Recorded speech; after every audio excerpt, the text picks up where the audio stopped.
It's a new year. Time for a new episode of the NHL 94 podcast. I'm Len the Legend.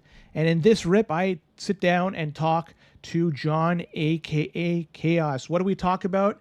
Well, if you're watching this on video, you can see exactly what it is. It is the 1.0 NHL 94 Fighting ROM that John just released. And here's a fight between Ken Baumgartner and Terry Yake. A mismatch if I ever saw it, but Yake, he's got the nuts to go up against the Bomber. Either way, we have a nice discussion about all the effort that was put into getting this up and running. Not just hundreds of hours, but it's more than that, thousands of hours. John did a lot of work. And furthermore, there's even a link below if you want to buy him a coffee just to show your appreciation for getting fighting back into NHL. Screw you, NHL, for taking it on in the first place. John, thank you for putting it back in there. So I hope you have a good time listening to this. The first few minutes, we're feeling each other out, just like we're playing NHL 94, and then we dive deep into the Fighting ROM. So hope you enjoy it. Stick around. This is going to be a beaut. Welcome, 16-bit hockey fans, to another edition of the NHL 94 podcast. I'm the host, Len the Legend, and back with me is Chaos. John, how are you? Good. How are you doing, Len? Happy New Year. I'm great. Just for people that are wondering what this is, we're recording this January 1st. 2026. So if you're going to be listening or watching this in the future, this is the very beginning of the new year. So we have a blank slate ahead of us. What's going to happen this year? So hopefully you had a great New Year's, John. Yeah, no, I mean, it was pretty low key. How about you? I'm sitting in the chair. You know, I'm not, I'm not horizontal. So that's a huge bonus for me. Yeah, when you get older, it's not as exciting. That's when you get younger. That's when you're younger. That's exactly it. You know what? I want to thank you for taking time to come on. And the reason why I want to talk to you is because of the latest development in the NHL 94 ROM world. And you have now worked hard to get fighting put back in the game. But before we get into this, I just want to bring up something. The last time you and I had any sort of anything to do with each other was the King of 94. Remember that? Where you smoked me 2-0 in those two games. And I was so like, I don't care. I was so happy to sit next to you, and you were giving me tips about stuff in the game. About, if I recall correctly, you were saying that the third period boosts last until a whistle is blown after 2:30. Is that correct? Yeah. And you were talking about the expansion teams. They should have the worst bonus when they're on a penalty kill and the worst bonus, but apparently it's reversed. They get a huge bonus. You were telling me this. I remember this vividly at the King of 94. You were at the left side of me, I was the right side of you, and you just absolutely smoked me. It was fun to play. Good times. So yeah, what was that matchup you called? You called that matchup. Was it Anaheim, Ottawa? I think it was something. It was or Florida, one or the other. Yeah, Anaheim, Ottawa. Florida. Yeah, it might have been Anaheim, Florida. In the previous game, it might have been Quebec and somebody else, but I think the previous game was you called it the expansion matchup. That's trying to be sneaky. Well, I'm a disciple of Schmoz when it comes to that. So let me touch base on that. The third period bonus, which is something I found when I don't remember what I was looking at. It was a long time ago. It was probably before the source code came out. It was a while ago. Third period bonus is mostly for CPU teams. So when you're playing against the computer and you're let's say you have a lead on them and you get into the third period, the third period bonus is applied to the team that's behind. So if you're losing 3-1, you get this bonus. If you're tied, both teams get the bonus. So if it's a 3-3 game, both teams get it. It boosts. Back in the day, I don't know who coined it. It might have been W Boy who created the NHL old school editor, the nose program that we use for editing ROMs. When they discovered all the attributes of the players, there was one no one really knew what it was, so they labeled it roughness. It's not really roughness. What it actually is pass shot bias for the CPU player. So trying to remember. So there was some statistical analysis done on how they chose the values for each player. Like, if you had more assists, you were more likely to pass than you were to shoot. during that season, the 92-93 season, the player. I think actually, Jeremy Roenick actually is more likely to pass than he is to shoot, because I think he finished with a ton of assists compared to his goal count, as an example. So it gives a huge boost to that. So the higher the number, the more they're going to shoot. The CPU player is going to shoot. And then there's also another boost that's given to checking.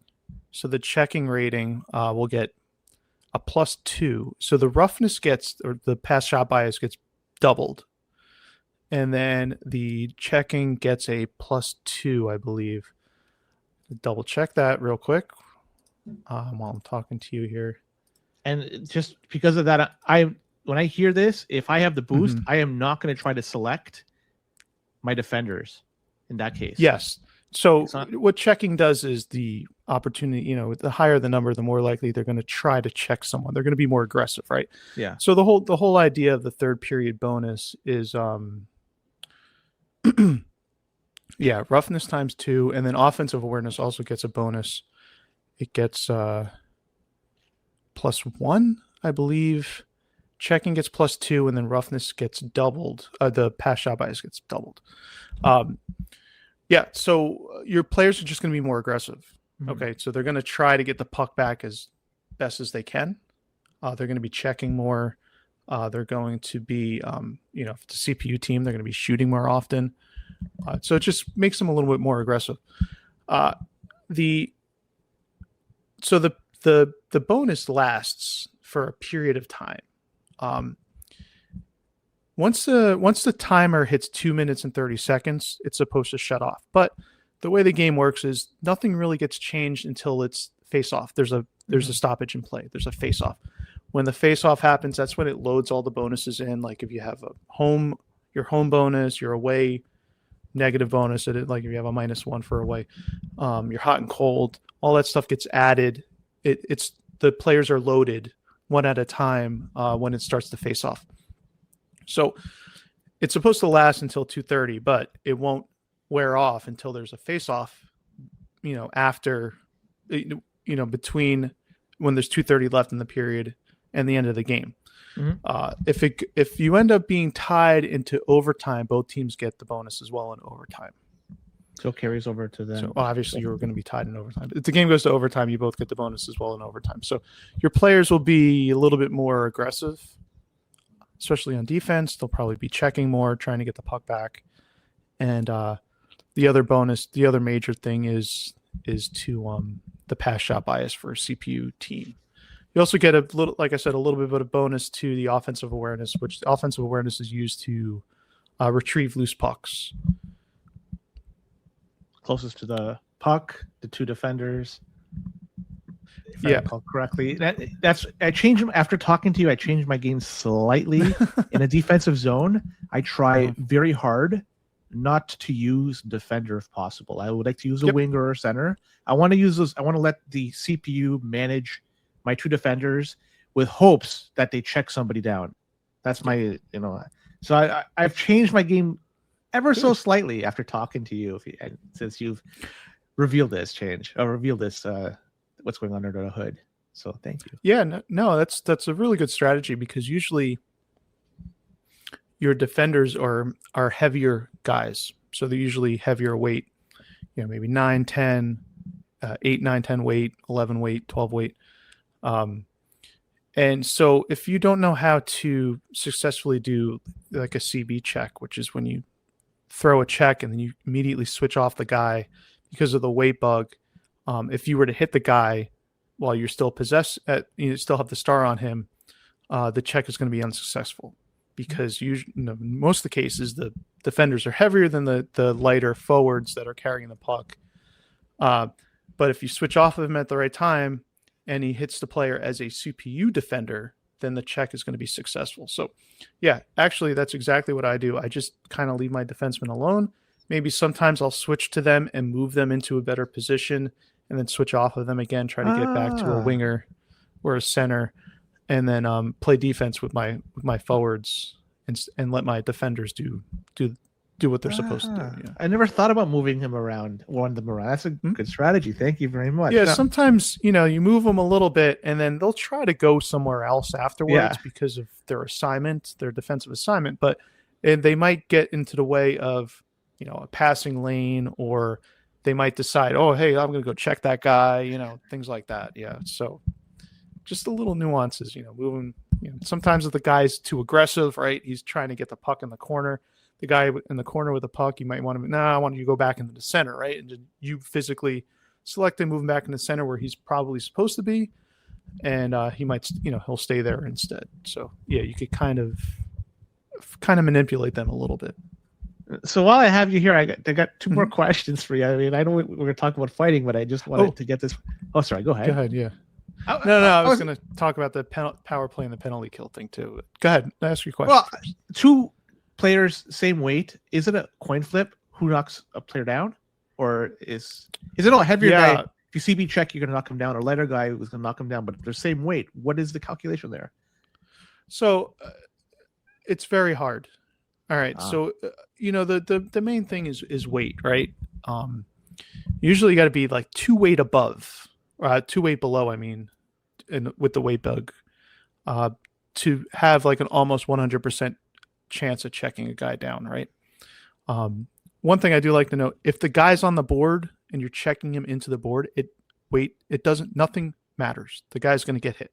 Yeah. He might do a toddle depending on his stick handling, but it's going to be a successful check unless he gets the toddle, which is kind of luck with stick handling and RNG.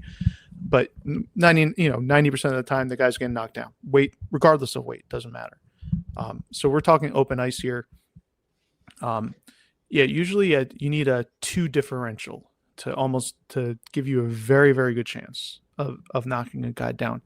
Once you get into the only 1 weight differential and the 0 weight, then you start to get further down in the calculation. So the next thing would be check rating. So the checking rating of the player comes into effect. And then after that, there's a little bit of RNG, rolls the dice. Okay, maybe we'll give you this chance, and if it gets below like a 0, then it's going to be a chance to be a successful check. Yeah, if not, then it's no good.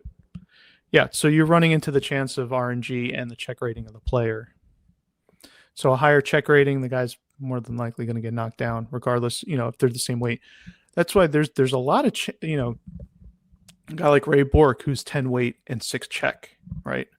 He could actually knock the guys, 2-3 weights lower than him. He can knock down a 7 weight guy with RNG and his checking rating. So even though you have that difference in weight, there are still times when he can knock the guy down if the situation is correct. You get the right RNG roll. You're hitting him with enough impact, like things like that. So you might see that from time to time when there's certain guys who just, they'll do a regular C check with a guy and he'll be able to knock a lighter guy down. And you're like, what the hell's happening? He shouldn't be able to do that. Well, if he's got a high enough checking and he's got a good roll of his RNG, he's going to get knocked down regardless. Sense. Yeah. Okay. Because there was a game against Whalers. I did a CB check. I forget who it was. I think it was hitting Granado or something. And I expected him to go down, but he didn't. But I guess because they were close enough in weight, and then so the checking in RNG came into account. So okay. Yeah, and also it has to do with how you hit the guy, the impact, right? So is it the speed? If 2 guys are skating at each other, it's going to be a high impact. But if he's skating away from you and you're hitting him from behind, there's a little less of an impact. Yeah.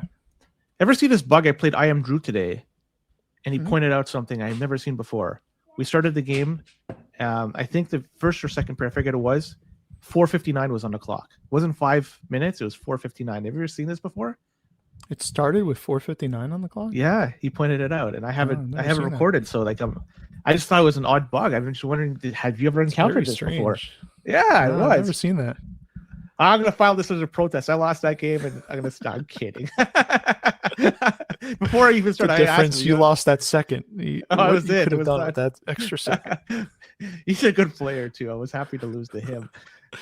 You said you were going to talk about power play and penalty kill before I interrupted you. Okay. So I don't remember if I've ever mentioned this on here, maybe ages ago, but while I found the third period bonus, the other thing I found was the power play and the penalty kill, the bug with that. So they're saved, and this is, I think, even in the manual, you'll see strong, average, or weak. I forget what the three are for plus. So like if you have a home advantage, right, you might have, or a power play advantage, right, you might have weak is like a +0 bonus, so you don't get anything. Average is like a +1. Strong is like a +2, I think. And then I think there's a +3 also. Or there might not be a +3. There's a -3. I know that. For penalty kill. And you have strong, average. Yeah, weak, strong, and average, right? And then the other way, like if you look at let me go here to brutal. There's also the Anaheim. brutal. Brutal, yeah. That's the one I was looking for. So you have weak, insignificant. That's it's a power play one. Yeah, there's some weird ones. Anyway, you have a 0, a +1, a +2 for power play, and you're supposed to have a negative 0, -1, -2, -3 for penalty kill. Okay. And these bonuses, the power play and the penalty kill affect, power play affects offensive awareness, stick handling, shot accuracy, and passing. And penalty kill is offensive awareness, stick handling, and shot accuracy. So the difference is there's a passing for power play. That's the difference between the two. The other two get offensive awareness, stick handling, and shot accuracy. Either if you have a plus, you're getting a positive bonus. If you have a minus, you're getting a deduction, a negative bonus, let's say. So these are saved per team, right? Each team has a specific set of values. Like a team like Detroit has a 0-0. So they're neutral, penalty kill, power play. They don't get any bonus. Quebec is another one that's 0-0. I think there's another one that's 0-0. It might be Calgary. I forget. But anyway, so those teams aren't really affected by this problem, this bug. So the bug is the game has them saved properly, power play, penalty kill, but when it uses those values to apply the bonuses to the players on the ice, it swaps them. So it's using the penalty kill value for the power play, and it's using the power play value when there's a penalty kill. So, maybe, if you got a team that's +1 and -1, they're both weak, or they're weak power play and they're strong penalty kill, which is like a -1 for penalty kill, +1 for power play. It doesn't matter because they're just getting swapped. They're both +1 and -1 regardless. But when you get to a team like an expansion team, like Anaheim, which is a -3 penalty, they're supposed to be -3 penalty kill. They're actually a +3 on the power play because of how it's messed up. So it'll use the penalty kill value as the power play bonus. So you get a +3. And a lot of the expansion teams, I think, except for Tampa Bay, have the same issue. Yeah. So not an issue. It's a positive. So if you play an expansion team and you have a power play, again, the other thing too, I was telling you earlier about the whistle with the third period bonus, where it needs to be within the last 2 minutes, last 2 minutes and 30 seconds. Same thing with the power play and the penalty kill bonus. They don't get applied until the first whistle after the penalty is called. So that initial face-off on the power play or the penalty kill, you don't have the bonus. Oh, you have to wait. You got to knock the puck out, or have a play stoppage. Then that face-off is when the bonus is applied. So yeah, so if you have an expansion team and you win the opening face-off after the power play, after you have a power play, win the opening face-off, dump the puck, or give it to your goalie, have him hold it, or force your opposing goalie to hold on to the puck or something. Get a play stoppage, and you'll get your +3 bonus on your offensive awareness, stick handling, and shot accuracy. And a +3 is, so each point is equivalent to 0.2 on a 0 to 6 scale. So if you get a plus 3, 0.6, that's a 0.6. 0.6. Yeah. Yeah. So you have a 4 skater. Now all of a sudden you have a 4.6 skater on the power play. Bob Kudelski as the sniper on Ottawa becomes a viable option. Yes, exactly. You get that 0.6 bonus there. Okay, Yep. So that's the trick. If you're playing as an expansion team and you get a power play, get rid of the puck. And that's going to apply up until the next whistle. It's like first you have to get a whistle for it to take effect, and then that's going to be applied until the next whistle. So it's not until the penalty is finished. That will stay until the whistle after the power play is over. Right. So if you have, let's say you get your power play and there's 3 minutes left, right? And you don't see another whistle, you get that initial whistle for the initial face off, then you get a play stoppage, you get your bonus. If you don't have another whistle for the rest of the period, you have the bonus the entire time. Yep. And sometimes obviously the start of the next period is going to be a play stoppage, and then they get reset. And the other thing too is, so they're supposed to have terrible penalty kill and bad power play. Now when you're on the penalty kill, you don't get a negative bonus because they have a 0 for their power play according to the manual, and in the game it's using that 0 now for their penalty kill value, so you're not getting a negative on your attributes for penalty kill. I hope we open the door up to more people calling expansion teams in competitive play. I mean, really, there's an advantage here to be had. If you're at home, I want to see this. Smoz, this is for you. Hopefully, we get this to become a reality. He loves playing with expansion teams. He's always calling them. I love doing it. Lately, I haven't played in competition a while, but I've done it. People off guard, yeah. Yeah, everyone likes to play with the better teams, teams that could skate and pass. No, give me the absolute crap. And I'm going to give it a shot. Obviously, it didn't work against you, but that's what I want to give it a shot. Right? Why not, right? Depends who you call it against, yeah. I guess so, that. Yeah. Never again against you. Actually, I'm going to have to try it. We'll see. People who don't usually play with the expansion teams are the guys you want to get, yeah. Like, you don't want to call that against someone like Angry Jay or King Raph, because they usually get stuck playing expansion teams a lot, so. Do you have any sort of matchup to call against those guys that you actually have, making the odds a little bit more even? They're always going to be skewed in their favor. Yeah. Let's be honest, right? I had Angry. I can't believe I'm going down this rabbit hole. But I had Angry Jay in my group, The Last King, and I said, I know I'm going to lose. I'm going to get smoked. He mercied me within minutes. It was disgusting. Mm-hmm. So I just had to sacrifice a couple of teams that I wasn't going to use anymore. So I just did it. Just take these teams and just. That's called strategy right there. Good job. Right. I have no chance.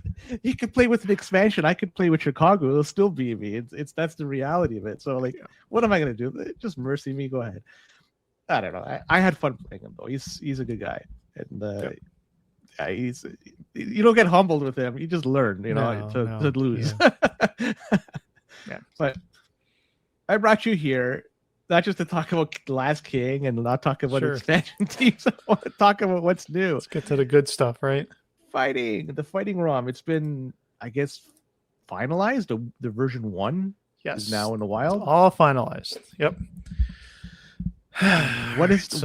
This was a long journey. I'm actually did not want to touch fighting, so we'll start from the beginning there. This is not one of my priorities, was putting fighting back into this game. I really don't care. But a lot of people, source code was released 2 years ago, almost 2 years ago. And then sometime last year around March, people were always asking me about fighting.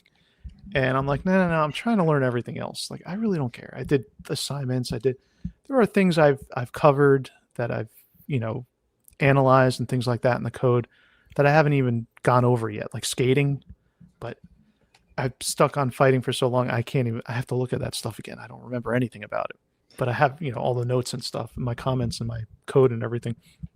Anyway, sometime in middle of March, there was a discussion. We had a discussion about, I just covered shooting, and we went over that. And I think we had we definitely had a podcast about shooting, and we were talking about one-timers, and I was like, yeah, I was telling everyone in the Discord about one-timers and stuff, and then we're like, oh, what about doing like a fake one-timer? And I think McMarcus figured it out with the 92 code. He was able to add in and make a fake one-timer, and then he did with 94, and then someone else had mentioned fighting again, and I'm like, all right, let me look at this. I'm like, the rolling of the eyes. Maybe it's possible, right?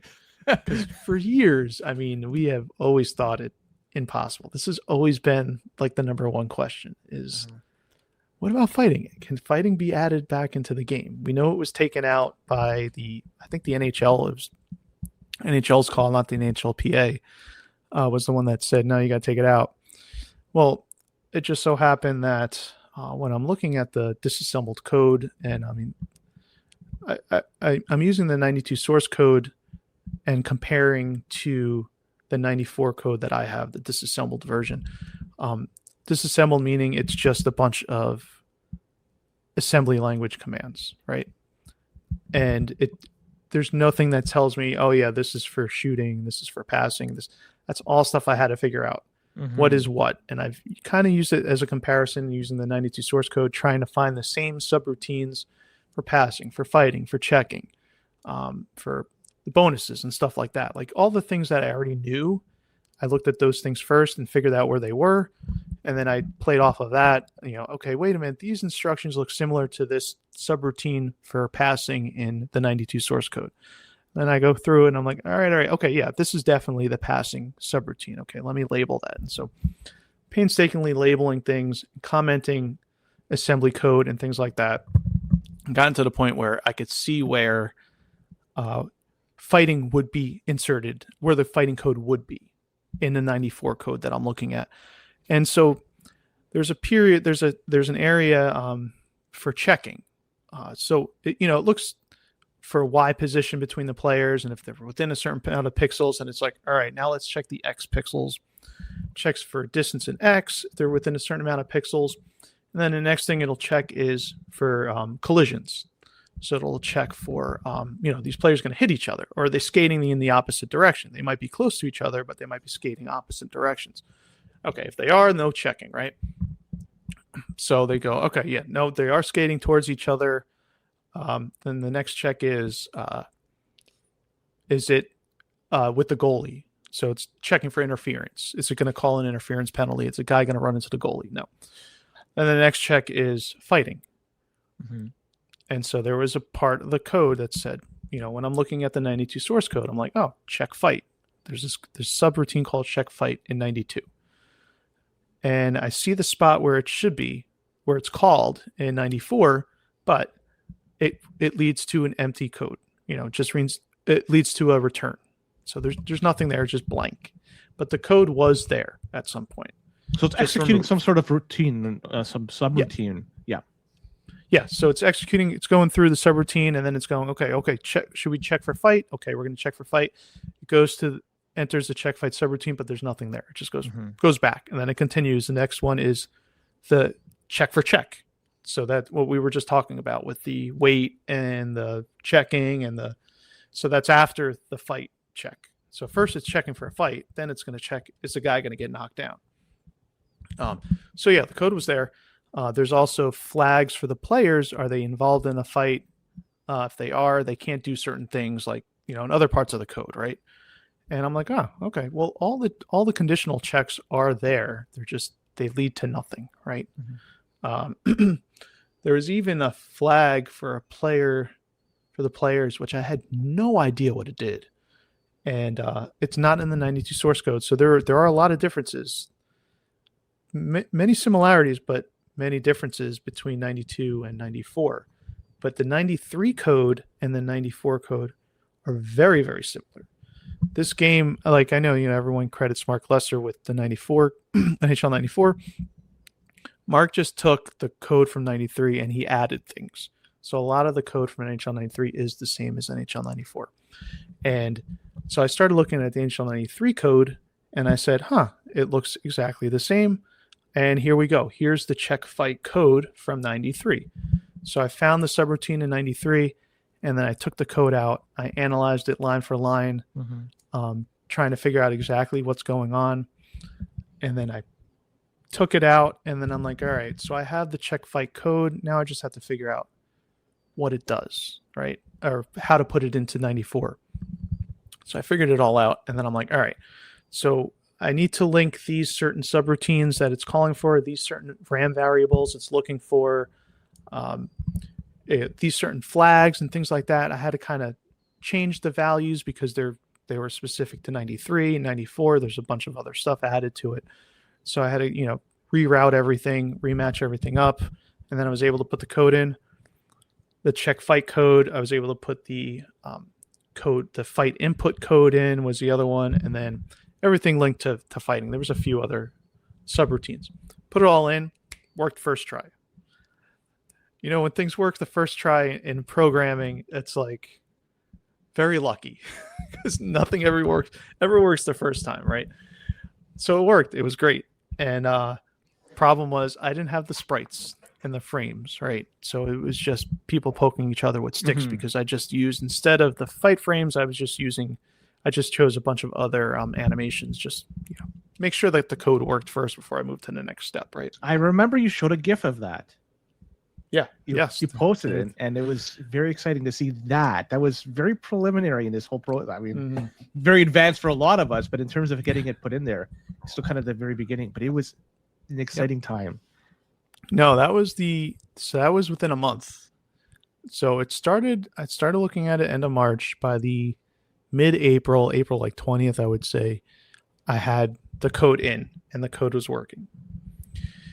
And so that was huge. I'm like, all right, well, that I knew wasn't going to be the hardest part. The hardest part was going to be the sprites and the frames, because we had no idea. No one has ever touched any of that. They have no idea. I mean, they've manually gone in and added like stick tape patches and helmet patches and things like that, eyes, things like that. But no one really understood how the game built the frame that you see on the screen. When a player's skating, there's a few frames of him skating, a few different, there's an animation, which is a group of frames, frame 1, 2, 3, 4, 5 of this guy skating, but we don't know how that's assembled. We don't know how it calls those frames and things like that. So that was the next step, was trying to figure that all out. And that took the longest. Luckily I had some help. McMarcus and Abdul helped me. We went through the code. We were able to reverse engineer 92. Now the 92 frames and sprites, the animations and everything like that was different, but 93 and 94 were exactly the same as each other. So once we figured out how 92 laid it out, we were able to kind of use that. I was able to use that and figure it out for 93, 94. And that was huge, because once I was able to get the sprites, that was it. After that point, it was just, that was top of the hill. It was going to be downhill from there.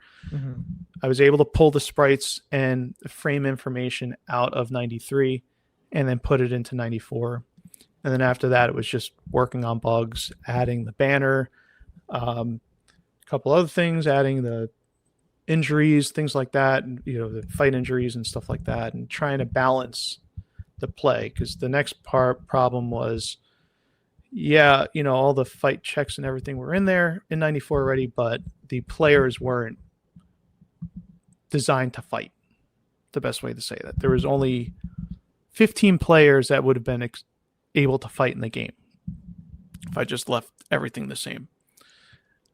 So I had to do some research on that too. I used a couple of websites to research how many fights each player got into in 92-93 season. And then I was able to change their fight ratings based on that number of fights. And so I was able to get them. And so now there's like 60 something fighters, I believe. I forget the name of them, but at least each team has at least one fighter on their team. The other thing too was I had to add, now this is all working behind the scenes. The next thing was how to show the user who can fight and who can't. So I had to go into 93 code, and then because the 93 code will show fighting, when you're looking at the edit lines or the team roster. So I had to pull that code out, figure out how it did that, understand how it was working in 93, pull it out, add it to 94. And so now you could see who can fight and who can't. You could see their fight rating in the menus.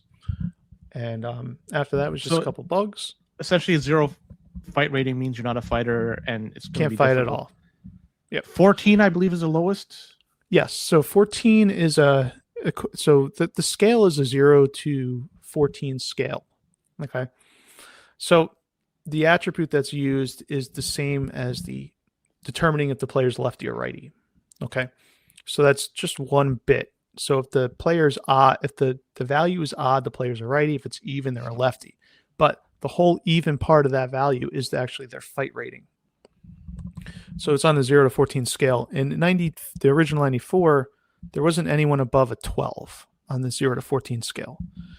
The other thing I had also figured out was that the fight rating is still used in the game. It was still used in the game. It was used to determine game or period injuries. So when a player got injured, depending on their fight rating and the fight rating of the guy that hit them would determine if they were injured for the game or injured for the period. And there are many players who will always be injured for the game. And then there's other players that are only injured for the period. And there's some that it depends who hits them. So could I have? I remember Grant Ledger.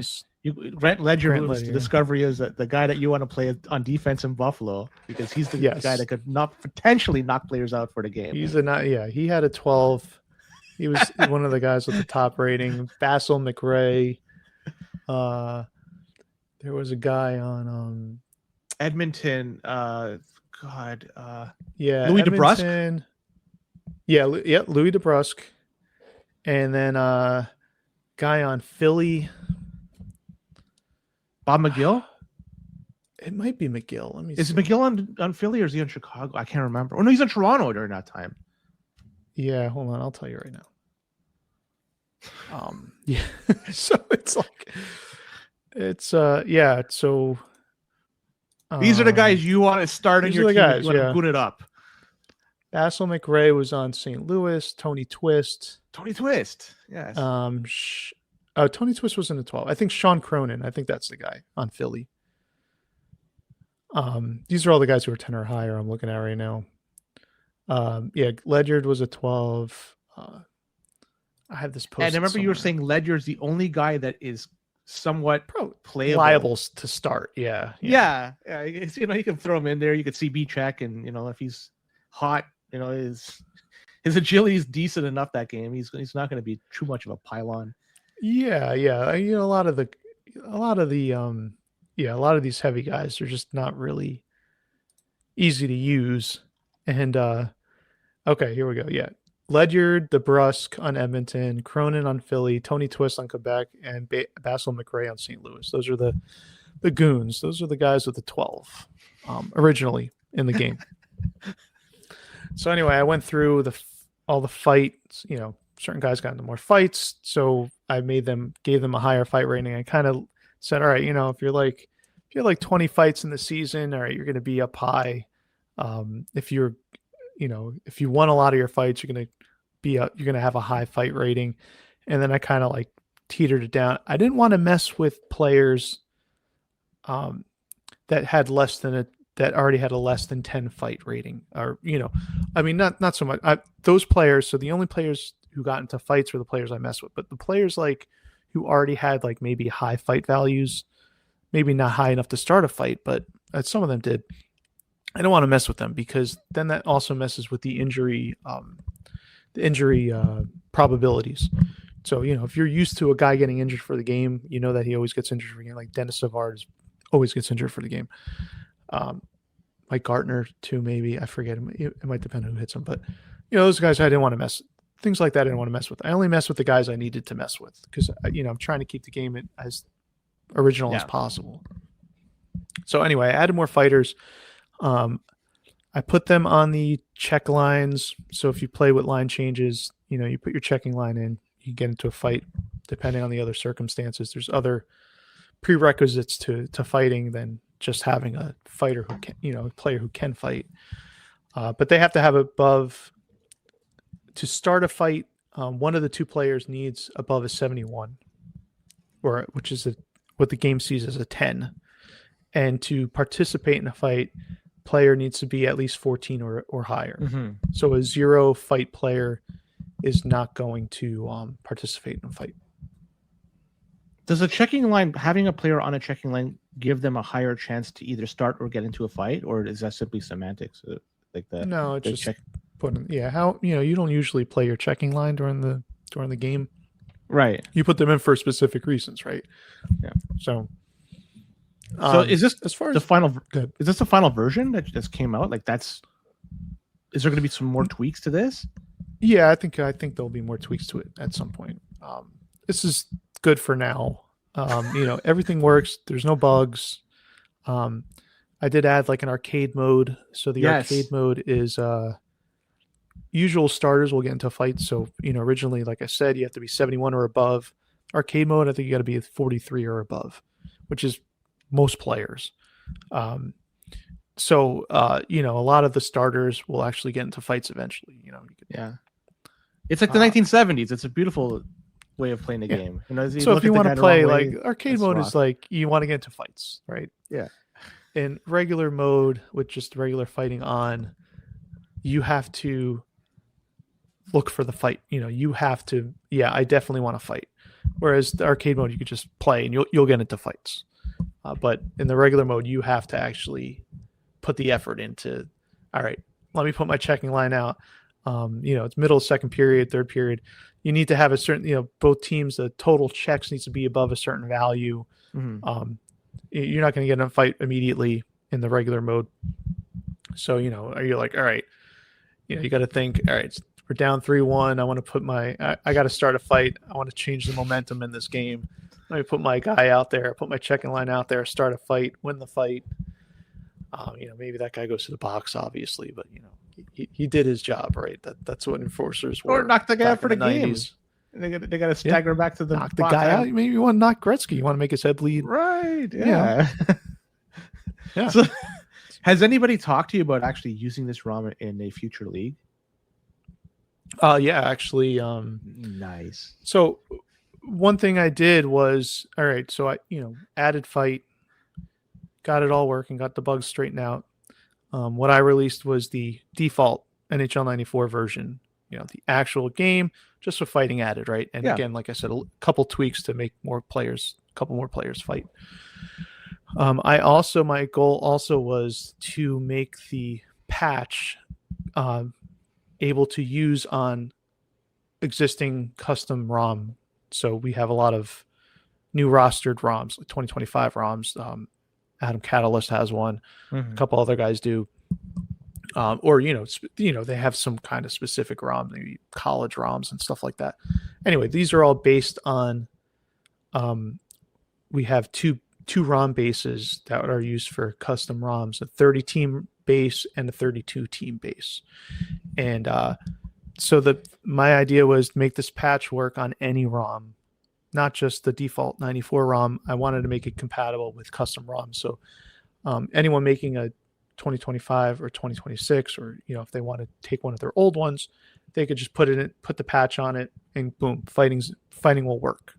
Now, obviously, they need to go in, they need to adjust players' attributes to make sure that they can fight and things like that, but it should work. That was my goal. So I do foresee some custom ROM makers using this patch. I know a few that are already going to. I believe there's going to be an online league soon by Indio, 2026 league, NHL 2026, that he's going to use the fighting patch on. So again, this is, I had a group of testers. You were one of them. We went through and, I started fine tuning some of the settings to kind of make it balance it better, especially with the arcade mode. Since I added that, I was kind of like, the people were getting into fights every 30 seconds. I had like 20 fights. All right, that was fun, like maybe one or two times. But then you're like, all right, I kind of want to play hockey, not fight and play hockey sometimes. You want it the other way around. So there was a lot of tuning with that, and I expect more tuning in the future, especially when it gets introduced into leagues and more people are playing with it. I expect to have to adjust a couple of the balances and things like that. So there will be updates in the future for sure. But right now, this is a good starting point. And for getting those changes done, if they want to like provide feedback, do they have to go to the Discord that you've created for the Fighting ROM community? So I mean, they could go in a Discord. They could go to the NHL94.com forums. They could contact me on GitHub, whatever. It doesn't matter. Yeah, if someone has, I want to hear feedback. I'll get it any way possible. Things need to be tweaked here and there. Arcade mode, there's too much fighting. Yeah, I kind of agree with that, but I'll tweak it a little bit for the next release. And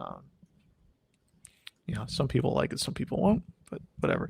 The other thing too is I did leave the patch very customizable for people who are going to use it in a, if they want to make their own fighting ROM for anything, if they want to just come out with their own version of the original also, they can make changes. It's very easy to make changes inside the code. I did leave some detailed descriptions on what each variable does that affects starting a fight, for instance. But yeah, I forgot to bring up. So in order to get it to work, so the 30 team ROM, 30 team ROM and the 32 team ROM are 2 megabyte ROMs. So the original one's only 1 megabyte, and they needed to be expanded to add the new graphics and things like that. So they expanded it originally a long time ago, got expanded to 2 megabyte size. So the 30 team ROM, there's actually enough space in there for the patch. I didn't need to make any changes. It can work on a 30 team ROM, no problem. 32 team ROM, on the other hand, uses a lot of that 2 megabyte space. And so my concern was if it was to work, the patch was going to work on a 32 team ROM, I was going to need to make changes. So no one had ever tried expanding it to 3 megabytes or 4 megabytes before. And because there's a problem. So the NHL 94 cartridge has save RAM, right? And so the save RAM is used to save user records. So there's an option in the main menu, you could turn user records on. And a lot of these menu hacks, you can't turn them on, you leave them off. I'm sorry, a lot of the 30 team and 32 team ROM hacks says leave off because of the fact that you have extra teams and they never did anything to change how to save the records for the extra teams other than the 28 slots available. The problem was, like I said, 32 team ROM. If I wanted to get this patch to work, I'd have to expand the ROM. So that was another thing I did. I figured out how to get around the SRAM problem. So the save RAM, it uses an area of the ROM in the 2 megabyte space. Sega Genesis. This is not just NHL 94. This is all Sega Genesis cartridges. They use a specific area of the ROM to temporarily write in that area and then use that area and send it to the save RAM to save it. So this area, when you first turn on the cartridge, is always validated. It'll write to it. It'll read to it. So even if, like I said, whatever, I don't give a shit. I don't give a crap. I don't care. I don't care. And I'm just going to tell people to leave the user records off. I don't want to deal with saving, right? I could have done that. I was like, no, I want to try to preserve the original ROM as much as I can. So I did modify those save RAM routines. So when it writes to the save RAM and reads, I found a website, plutidev.com, which had a lot of technical descriptions of the Genesis ROM header. And there's actually a hardware flag because there are a lot of games that are 4 megabytes. Phantasy Star 4 was the one I was actually looking at. Yes. To see how they did it in the code. So I actually disassembled that code and I looked at the save RAM area to see how they did it, and they used this flag. And I was like, all right. So I changed the save RAM subroutines to use the flag. So you turn the flag on when you're writing to save RAM, and then you turn it off when you want to use that area as ROM. So I was able to get that work, and it worked on the first try. That was another thing I was really happy about. Yeah, so now we have the ability to expand that this ROM is 3 megabytes because I have it expanded, so it works 32 team patch. We live in a terabyte society now. We don't really care about space. It's not the 90s. We could also expand it to 4 megabytes very easily just by changing one line in the code. So this is good because it opens up future hacks, especially now that I know how to insert sprites and insert animation frames, and I know all that information. We could actually add different sprites in now, different frames, and add the logic in. Like one thing I've always wanted to try to put in was shot blocking. It's shot blocking animation. I can do that now because I know exactly how everything works. And I can just add my code in.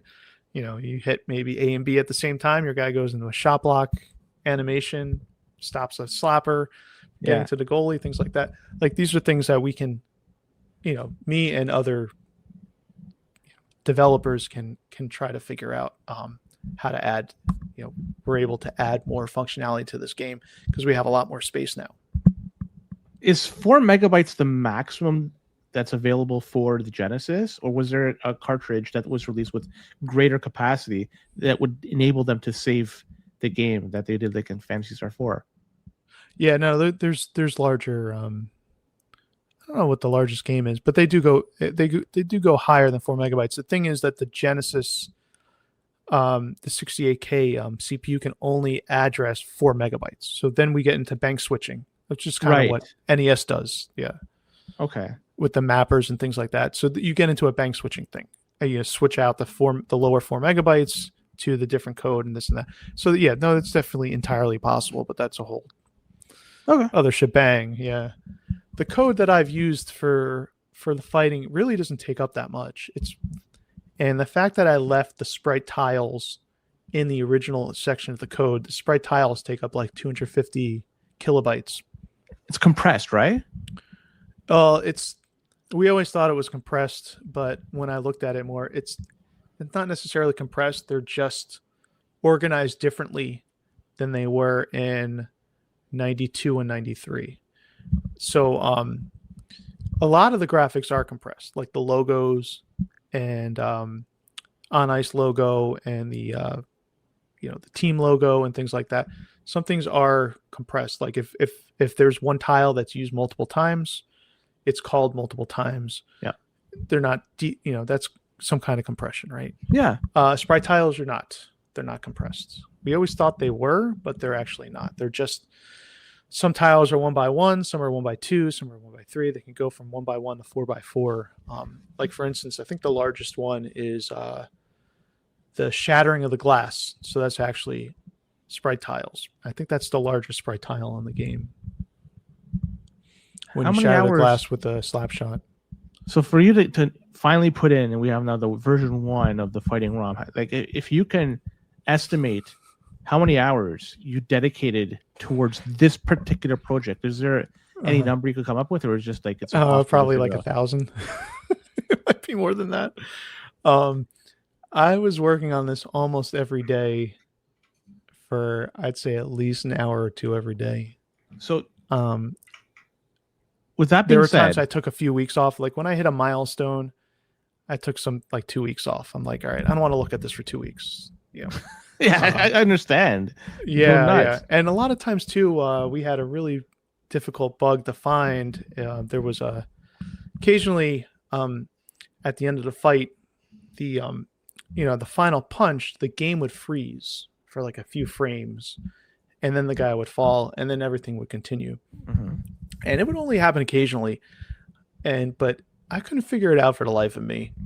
And I spent days trying to like add stuff in to I thought maybe it was related to the crowd when it goes boo or cheering after the fight. I thought it was a few other things. I was just trying to skip around the code. I thought it had something to do with the injury part of the code when the player gets injured from the fight. So I commented that out, and I couldn't get it. I'm like, forget it. I'm just going to, I was really thinking about releasing the ROM with that bug in it, and just trying to figure it out after the fact. Mm-hmm. And then it was you actually who brought up the fact that occasionally the player who wins the fight doesn't get the check mark. So in the game, there's two different penalties for fighting. There's one fighting, and then there's a fighting check mark. The fighting check mark means that that's the guy that won the fight. No difference in the penalty. They both get 5-minute majors, but it just shows, oh, he won the fight. So when you look through the penalty summary, you could see, oh yeah, this guy won here, he won here. And occasionally you wouldn't get that. And it just so happened the times you wouldn't get it was when the hesitation bug was there. And so you had mentioned it, and then I was looking at the code and I figured it out in 10 minutes. And that fixed that problem, and it fixed the hesitation bug at the same time. So it's pretty funny. The code has a lot of protection, so when any programmer knows, you don't want to get stuck in a loop, right? So if you're going through a while loop, you want to have a way out. You don't want to be stuck infinitely, in a loop where it's running infinitely, right? So that was the problem here.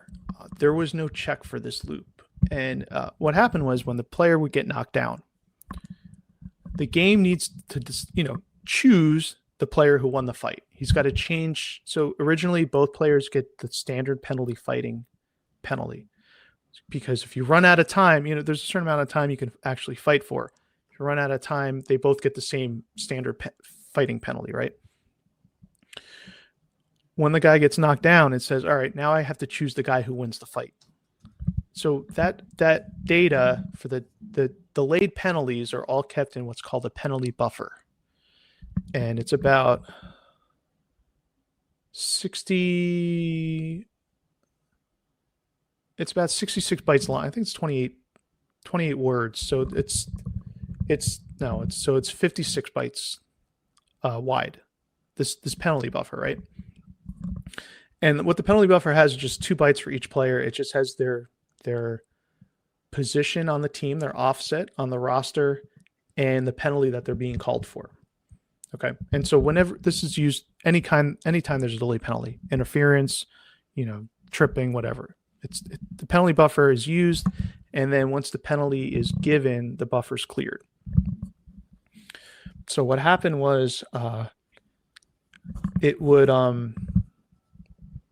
depending on how many penalties were in that buffer, if there were only 2 penalties, they took the top 4 spots, right? 2 for each player.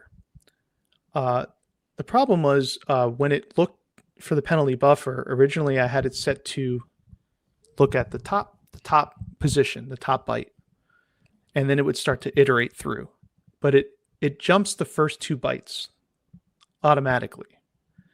And so it would skip the first guy, and then it would continue. So if the first guy in that penalty buffer, if he won the fight, it would skip him, and then it would never find him. And it would continue through the code because there was no protection to say, oh, the penalty buffer is only this long. Once it gets to the end of this, just exit the loop, right? No, it just kept going until it found the number it was looking for, the offset of the player, because it already knew the offset of the player it needed to find. And it, somewhere else in the code. And then it was like, all right. And then just kind of messed up, right? And it would just not assign the winner for that fight.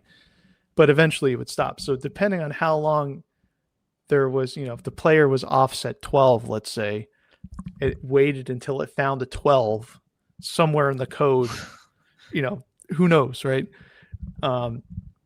Somewhere in the RAM. So it would be somewhere in the RAM, right? And depending on how quick it found at 12 would be how long the delay would be. Yeah. So when I look back at I'm looking at this code, and then I'm looking at the 93 code, and I'm like, what am I doing wrong here?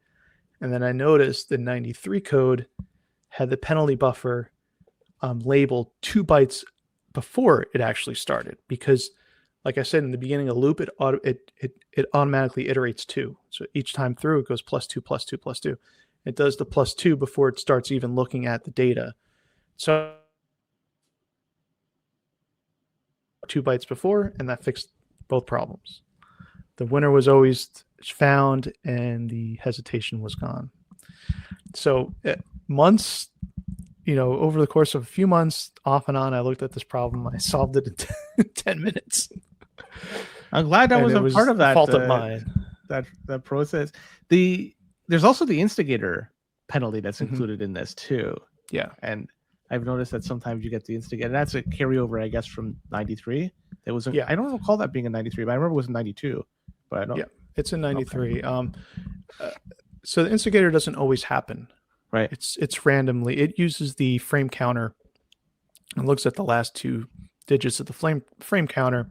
If there's zero, excuse me, if there's zero, then it will assign a fight instigator to the team who started the fight. So you have two fighters. One of them has to start it, initiate the fight. Whether he wins or loses, he's going to get a fight instigator. That occasionally that team will get the fight instigator penalty. Someone else on the ice has to serve it.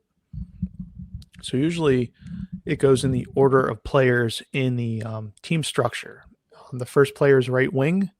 So if the right winger got into the fight, the center would be the one going to the box. If the center got into the fight, the right winger would be the one going into the box. Yeah. So it goes like that. That's an interesting way of doing it. Yeah, that's how they randomized it. It's it's not bad, but it will only happen like probably every 3 frames. So if you land on a frame that's not one of those, you don't get the instigator if you finish the fight on one of those frames. If you do, you get the instigator penalty. So it's kind of it's the 1 in 3 kind of deal. 1 in 4 penalty buffer. 1 in 4 actually. Is there a possibility that the penalty buffer can be somehow overflowed because there's just too many delayed penalties? Yes.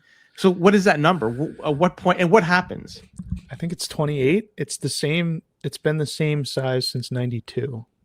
So you have to have 28 '92 code delayed penalties. No, you will never get 20. Correct. Penalties, so you don't have to worry about that. Yeah, but it's 28. Okay, it's definitely not half. That doesn't mean people in the box. That means 28. Yeah, delayed penalties. Yeah. So the most you'll ever see is the 3 would be in there for 2 penalties and the fight instigator. The 2 fights and the fight instigator. There have been cases where I've seen 3 delayed penalties given during normal penalties. I don't think I've ever seen more than 3. Yeah, and 3 was the max for me. Yeah. Yeah. So now consider how many hours you put into this: the sweat, the blood, the tears, everything. Are you a destination or a journey type of guy? Say that again. Are you like a destination or the journey type of guy? Like, is it getting there? What I want? It's always the journey. Yes, because this has been a heck of a journey for you. Yeah. Oh no, I learned a lot. I mean, the journey to me is the more. Like I said, I don't really care about fighting, but I learned so much on the way to getting to this end goal that's worth it to me. I love it. Is There's in terms more, of your sorry, go ahead. No, go ahead. Sorry. I was going to say your 94 career, it's been going on for quite a while. Is this the crowning achievement, the crowning jewel of your career, or is there something else you say, this thing is the best that I've ever done? Could be winning a tournament. Right? Like, what? I guess this because this is something no one ever, 30 plus years, no one ever thought this was going to be able to put back in the game. And I was able to do that. So that is quite an accomplishment. We should troll NHL for this. So you guys, you took it out. It's back in. Give him the middle finger and say it's done. Screw you, NHL, for taking it out in the first place. Thank you. I'll probably get a cease and desist at some point from EA. That's all I'm waiting for. We're gonna blur our faces, by the way, so they're not gonna come after us. Okay, and I'm Larry, you're Jim, and change our names on the bottom here. Yeah, no. SNES.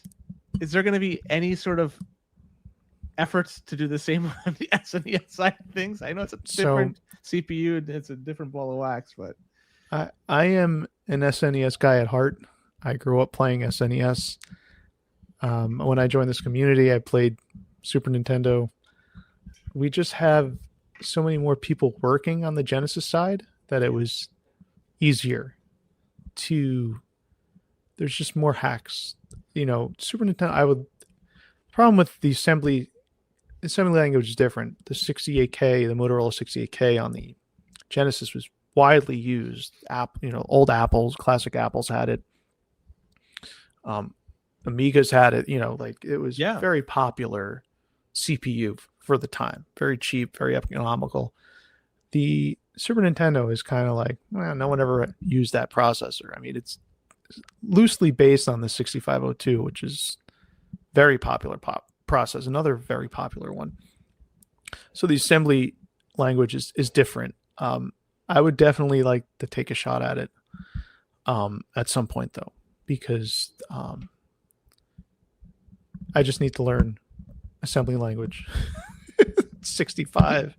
Did NHLPA 93 for 816? SNES? I forget what the chip is. I'm sorry. Did the SNES version of NHLPA 93 have fighting in it? I can't remember it. I just remember it being choppy. I've never played that one. Yeah, then I would recommend not. Is the one thing I remember was just so choppy. My friend in Garson Street had the game. It's like, well, this is pathetic compared to the Genesis. But I can't remember if it had fighting in it. And if it did or does, then maybe it's a starting point. Yeah, definitely. I would definitely look into that. Like I said, I have to learn. Yeah, I have to learn that. I have to learn that, but I think there's actually a better disassembly tools for Super Nintendo than there are for Genesis. I think there's a couple of emulators that work pretty well. Genesis did not really have many disassembly tools built into emulators, so it might be easier to dive into that code, but adding it, it would depend. Like if 93 Super Nintendo had fighting already, then I think it would be much more possible than it would be if it didn't. But for the time being, instance, it's just the Genesis. Yeah, for now. Just because the Genesis does what the Nintendo don't. It's applicable here, right? Boost processing, yeah.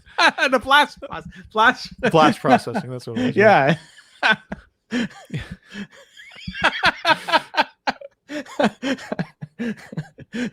No, oh my god, it's pretty funny. You could see the limitations of the Genesis, though. The number of color displayed on the screen at the same time is so much worse than the Super Nintendo. I mean, it's like when for instance, the graphics in NHL 94, right? Yeah, we can display a 16 color palette for each sprite, each frame, but you're limited to the number of colors you have available to you. They have to be, your RGB values are usually between like a 0 and 255. Well, no, they have to be a multiple of 16. You can't use like 250. You have to use 224. You can't use, so you miss that kind of like dynamic range for colors on the Genesis compared to Super Nintendo, where it's like 65,000, 535. Large amount of colors can be displayed on the screen at once. Mode 7 graphic. Yeah, listen. Yeah. F-Zero. I mean, yeah. No, a game like F-Zero on Genesis. Mario Kart, yeah. Now, there's a way for people out there, if they want to give you something to help support, there's to buy a coffee that I've seen that just first time today, right? So that's live. So people, if they want to provide some financial assistance to you for doing all this, it's there. I'm going to provide. I appreciate it. I mean, my goal for this was, I originally had people saying, "Oh, you should charge people for it." And I'm like, originally I was like, "Yeah, you know what? You're right. I could make a lot of money off of this." But once you spend so much time, all this time you put into it and things like that, and the blood, sweat, and tears, you're just like, man, I just want everyone to try this because I spent all this time. I just want anyone and everyone to enjoy the work I've done. And I don't really care about the money anymore. You know what I mean? But you want to send me money, I'm not going to turn it down. I joked a long time ago, you should do a GoFundMe, and you could try to fund enough. You could take a couple of years off work and just dedicate your time 100% towards projects like this. But yeah, just lots more to do, right? And SNES fighting, and I just think blocking shots in Genesis. I'm not done. I want to go back. I think the first thing I'm going to do is maybe take a few weeks off, and then I'm going to go back and do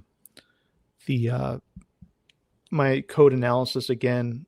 I want to go over skating.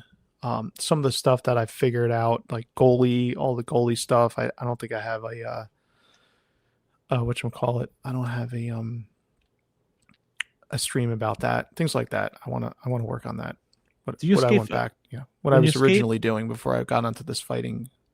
This thing took a lot of your now skating backwards. Do you skate as fast backwards as you go skating forward? Do you know this off the top of your head?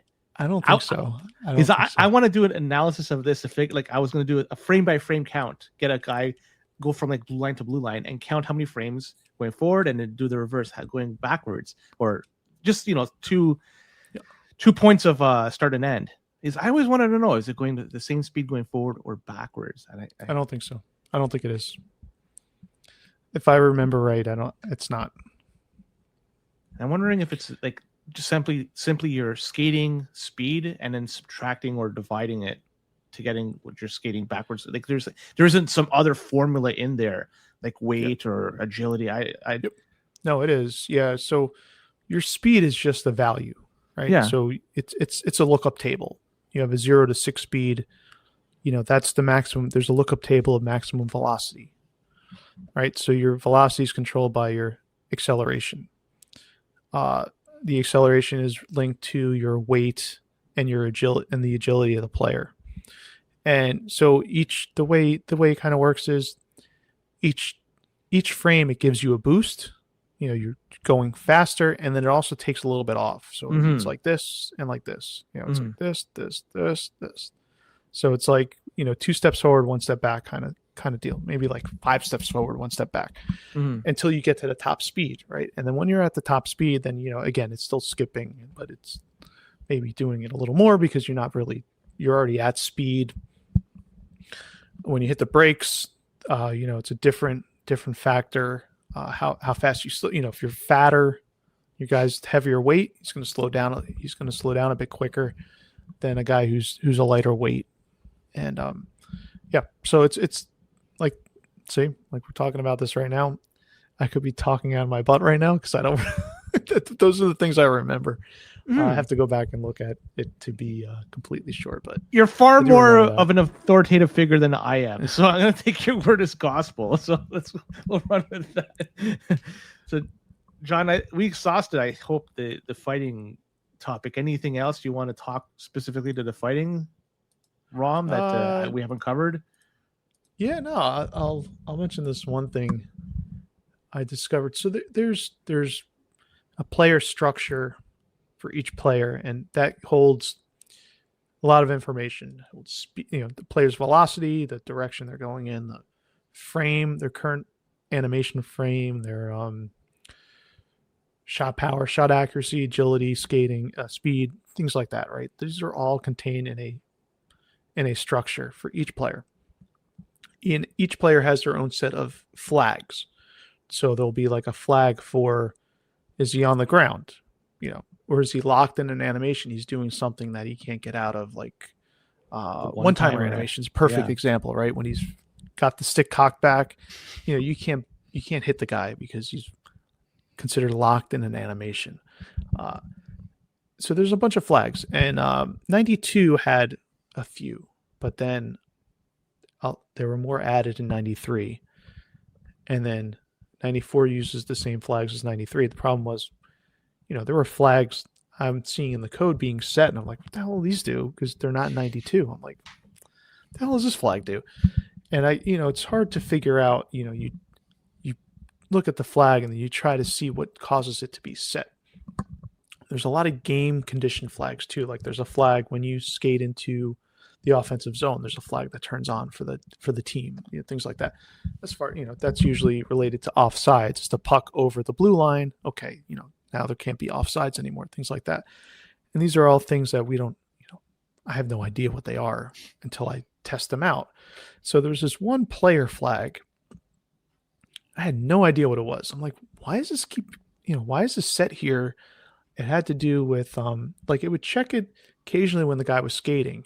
You're like, what the, like, what is this? And I noticed that when I pulled over the fight code, I saw this flag being set. And it's the only time I've seen it set, because in the original 94 code, it checks the flag, but it never set. I couldn't find where it set the flag, where it turned it on. And so I'm like, oh, okay. So I noticed when you fight a guy and you knock him out and he's injured for the game, he still has to skate to the box. Yeah. And what he'll do, what the flag does is when the flag's turned on, this is part of the skating routine, which is where I first originally saw it.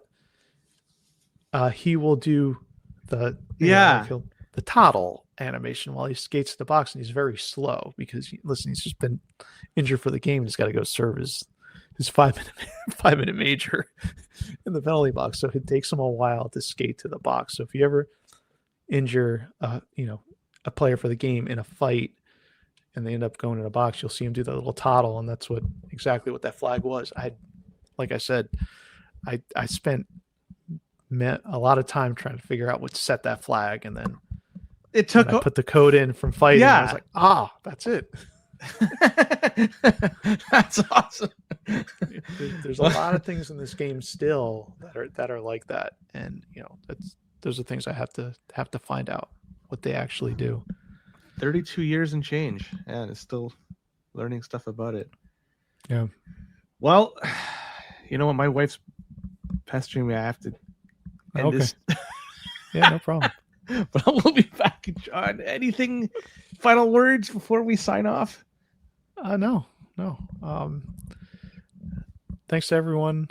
I hope you enjoy the ROM, and give me some feedback. I know. Please. I have given you some feedback, and you do it, you take it and you adjust. So like, you're not just, it's not going in one ear and out the other. So no, certainly recommend everybody give it a shot. So yeah, for sure. Yes. Appreciate you taking the time to come on. Yeah. Thank you, Len.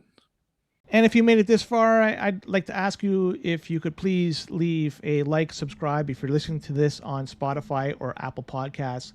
Give it a 5-star review, because that helps with the algorithm, because we want to get more people listening to the NHL 94 podcast and get them back in the 94 world. So with that, take care and have a happy new year.